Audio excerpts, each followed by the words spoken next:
அனைவருக்கும் வணக்கம். வீடுதோறும் விஞ்ஞானம் பகுதியில் உங்கள் அனைவரையும் சந்திப்பதில் மிக்க மகிழ்ச்சி.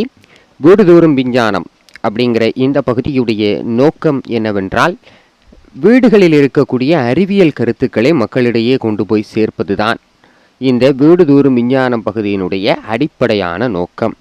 அதாவது அறிவியல் அப்படிங்கிறது வகுப்பறையோடு முடிந்து போவதில்லை. வீடுகளிலும் அன்றாடம் நாம் பார்க்கக்கூடிய விஷயங்கள்லையும் மிகப்பெரிய அறிவியல் ஒளிந்து இருக்கிறது. இதை புரிந்து கொள்வதற்கு மிக அதிகமாக படித்திருக்க வேண்டும் என்கிற அவசியமில்லை. ஆனால் இந்த அறிவியல் தான் மிகப்பெரிய அளவில் பயன்படுத்தப்படுகிறது. அடுத்தடுத்த வாரங்களில் நம்ம நிறைய அறிவியல் விஷயங்களை உங்களோட பகிர்ந்து கொள்ளப் போகிறோம். இவ்வாறு பகிரும் பொழுது அன்றாட வாழ்வில் இவ்வளவு அறிவியல் இருக்கா அப்படின்னு உங்களுக்குள்ளேயே ஒரு ஆச்சரியம் வரும். முழுக்க எதுக்குமே தெரியாத விஷயங்கள்லாம் இங்கே இருக்க போகிறதில்லை. எல்லாமே நம்ம அன்றாட வாழ்வில் பயன்படுத்த போகிற விஷயங்கள் தான். அதே நேரம் வீடுதோறும் விஞ்ஞானம் பகுதியில் நீங்கள் தொடர்ந்து பார்த்துட்டு வரும்போதே வாரந்தோறும் உங்களுக்குன்னு ஒரு கேள்வி கேட்போம். ரொம்ப எளிமையான ஒரு கேள்வியாக தான் இருக்கும். அதற்கு நீங்கள் சரியான பதிலை நம்மளோட இமெயில் அட்ரஸுக்கு அனுப்புனீங்க அப்படின்னா உங்களுக்கு கூடுதலாக பரிசுகள் கூட காத்து கொண்டு இருக்கிறது. சரி, முதலாவது வாரம் எதிலிருந்து ஆரம்பிக்கலாம்?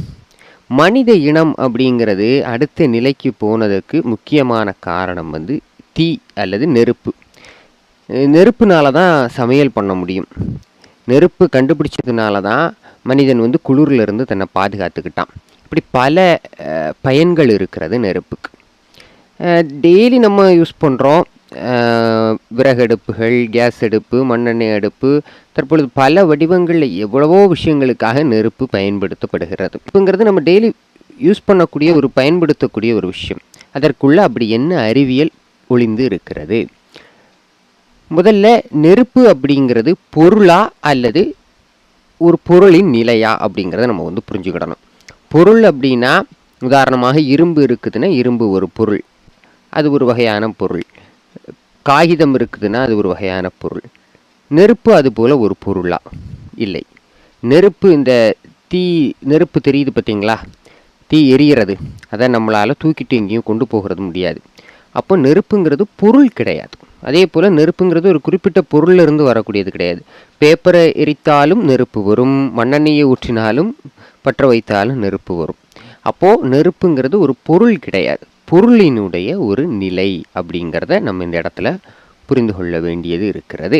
நம்ம வீட்டில் எல்லாருமே மனிதனுடைய உயிர் நாடியாக பயன்படுத்தக்கூடியது தண்ணீர். அது நம்ம எல்லாருக்குமே தெரியும். தண்ணீருக்கு 3 நிலைகள் இருக்கிறது. இப்போ உதாரணமாக தண்ணீரை கொதிக்க வச்சிங்கன்னா, ரொம்ப நேரம் கொதிக்க வச்சிங்கன்னா ஆவி ஆகிரும். ஐஸ் ஃப்ரீசரில் கொண்டு போய் வச்சிங்கன்னா ஐஸ் கட்டி ஆயிரும். சாதாரணமாக வச்சிங்கன்னா தண்ணி லிக்விடாக திரவ பொருளாக இருக்கும். இதுதான் நீரினுடைய 3 நிலைகள். இந்த பொருளினுடைய இந்த 3 நிலையும் தாண்டி 4வதாக ஒரு நிலை இருக்கிறது. அதற்கு பெயர் பிளாஸ்மா அப்படின்னு சொல்லுவாங்க. பிளாஸ்மா என்று சொல்லப்போனால் ஒளிரக்கூடிய வெப்பமான காற்று அப்படிங்கிறது அதனுடைய அர்த்தம். பிளாஸ்மா அப்படிங்கிறது பிரபஞ்சத்தில் பல இடங்களில் காணப்படுது. அது ஒரு மிகப்பெரிய சுவாரஸ்யமான இயற்பியல் தலைப்பு. அந்த பிளாஸ்மாவுக்கும் நெருப்புக்கும் என்னப்பா சம்பந்தம்? பிளாஸ்மாவின் ஒரு வடிவம் தான் நெருப்பு.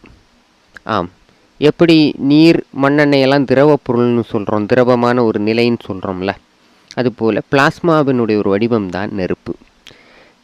இந்த நெருப்பு எதனால் உருவாகிறது?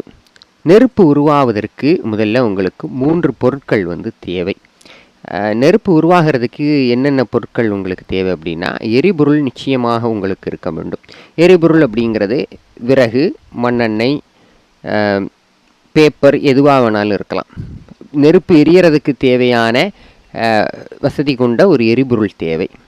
அடுத்தபடியாக நெருப்பு எரியணும் அப்படின்னா ஒரு குறிப்பிட்ட வெப்பநிலை இருக்கணும். 600 டிகிரி செல்சியஸுக்கு மேலே போனால் மட்டும்தான் நெருப்பு எரியும். அதற்கு கீழான வெப்பநிலையில் நெருப்பு எரியாது. அடுத்தபடியாக நெருப்பு எரிவதற்கும் காற்று தேவை. காற்றில் குறிப்பாக ஆக்சிஜன் தேவை. நாம் எப்படி சுவாசிக்கிறதுக்கு ஆக்சிஜன் தேவையோ அதே போல் நெருப்பு எரிவதற்கும் ஆக்சிஜன் முக்கியமான ஒரு விஷயம். சரி, இந்த 3ம் இருந்தால் நெருப்பு எரிஞ்சிருமானா கண்டிப்பாக. நீங்கள் ஒரு பேப்பரில் தீக்குச்சியை பற்ற வைத்து வைக்கிறீங்க, காற்று வருகிறது, போதுமான அளவு காற்றில் நெருப்பு எரிய தொடங்கிவிடும். நெருப்புங்கிறது அடிப்படையில் பொருளினுடைய ஒரு நிலை, அதுபோல் ஒரு வேதி ரசாயன வினை. இந்த வினை 600 டிகிரி செல்சியஸுக்கு மேலே மட்டும்தான் நிகழும். அதனால தான் நீங்கள் நெருப்பு எரியும் போது தண்ணீரை ஊற்றினால் நெருப்பு அணைந்து போய்விடுகிறது. இங்கே பார்த்தீங்களா, டெய்லி நம்ம அடுப்பில் பால் கொதித்து அடுப்பு அணைஞ்சு போகிறத பார்த்துருப்போம். காரணம் என்னன்னு யோசிச்சிருக்கீங்களா?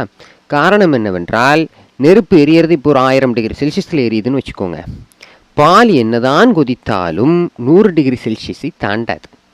பால் கொதித்து அப்படி கீழே வருதுன்னு வச்சுக்கோங்களேன், இந்த 1000 டிகிரி செல்சியஸில் இருந்து கொண்டு இருக்கக்கூடிய அடுப்பை வெப்பத்தை குறைச்சி விட்ரும். வெப்பம் 600 டிகிரி செல்சியஸுக்கு கீழே போயிட்டுனா ஆட்டோமேட்டிக்காக வெப்பம் அணைஞ்சு போயிடும், தீ அணைந்து போய்விடும். அதனால்தான் நெருப்பு அணைந்து போகிறது. அதனால தான் ஈரச்சாக்கு இதெல்லாம் போட்டு கூட நெருப்பு அணைக்க முடியும் அப்படின்னு சொல்லுவாங்க. வெப்பநிலை குறைஞ்சிடுச்சு அப்படின்னா நெருப்பு ஆட்டோமேட்டிக்காகவே அணைஞ்சு போயிடும். அதுபோல் காற்று இல்லைனாலும் கூட நெருப்பு அணைந்து போயிடும். ஒரு மெழுகுவர்த்தியை பற்ற வைத்து பார்த்து விட்டு மேலே ஒரு கண்ணாடி டம்ளரை வச்சு மூடுங்க, தன்னாலேயே அந்த மெழுகுவர்த்தி அணைந்து போய்விடும். இவ்வளவு தான் நெருப்பு அப்படிங்கிறது. அப்போ இன்றைக்கி நம்ம என்னெல்லாம் கற்றுக்கிட்டு இருக்கிறோம்? நெருப்புங்கிறது ஒரு வேதி ரசாயன வினை, அது பொருளினுடைய ஒரு நிலை. நெருப்பு எதனால் உருவாகிறது, தீ எதனால் ஆட்டோமேட்டிக்காக அணைந்து போகிறது, நெருப்பு எரியறதுக்கு என்னெல்லாம் தேவை, நெருப்பு தண்ணீர் ஊற்றினால் நெருப்பு ஏன் அணைந்து போகிறது, இது வரைக்கும் நம்ம பார்த்து விட்டோம். ரொம்ப எளிமையாக இருந்திருக்கும்னு நினைக்கிறேன். வழக்கம் போல் அடுத்த வாரத்துக்கான உங்களுக்கான ஒரு கேள்வி, நெருப்பு ஏன் பல நிறங்களிலும் எரிகிறது அப்படிங்கிற ஒரு சந்தேகம் பலருக்குமே இருக்கக்கூடும். நீங்கள் கூட பார்த்துருப்பீங்க, கேஸ் அடுப்புலலாம் நெருப்பு நீல நிறத்தில் எரியும். சரி, இந்த கேள்வி என்னது அப்படின்னா, இந்த கேஸ் அடுப்பு எரியறதை பார்க்குறீங்கள்ல, இதில் உங்களால் சீக்கிரமாக சமையல் செய்து விட முடியும். அதே போல் அது நீல நிறத்தில் இந்த அடுப்பு எரியும், அதற்கும் சீக்கிரமாக சமையல் செய்வதற்கும் ஒரு காரணம் இருக்கிறது. இந்த இரண்டுக்கும் இடையே ஒரு காரணம், ஒரு அறிவியல் பூர்வமான காரணம் இருக்கிறது. இந்த காரணத்தை நீங்கள் எங்களுடைய வீடுதோறும் விஞ்ஞானத்தின் இமெயில் முகவரி science-in-home-tamil@gmail.com என்கிற முகவரிக்கு அனுப்புங்க. சரியான பதில்களுக்கு 100 ரூபாய் பரிசு வழங்கப்படும். உங்களுடைய பதில்கள் சரியாக இருந்தால் 100 ரூபாய் பரிசு அடுத்த வாரம் வழங்கப்படும். உங்களுடைய பெயர்களும் தெரிவிக்கப்படும். அதே போல் வேறு ஏதாவது உங்களுக்கு அன்றாட வாழ்வில் சந்தேகம் இருக்குதுன்னா தயங்காமல் எங்களுடைய இமெயில் அட்ரஸுக்கு கேள்விகளை அனுப்பி வைங்க. நாங்கள் அதனால் ரொம்ப சந்தோஷப்படுவோம். சரி, அடுத்த வாரம் வீடுதோறும் விஞ்ஞான பகுதியில் சந்திப்போம். நன்றி.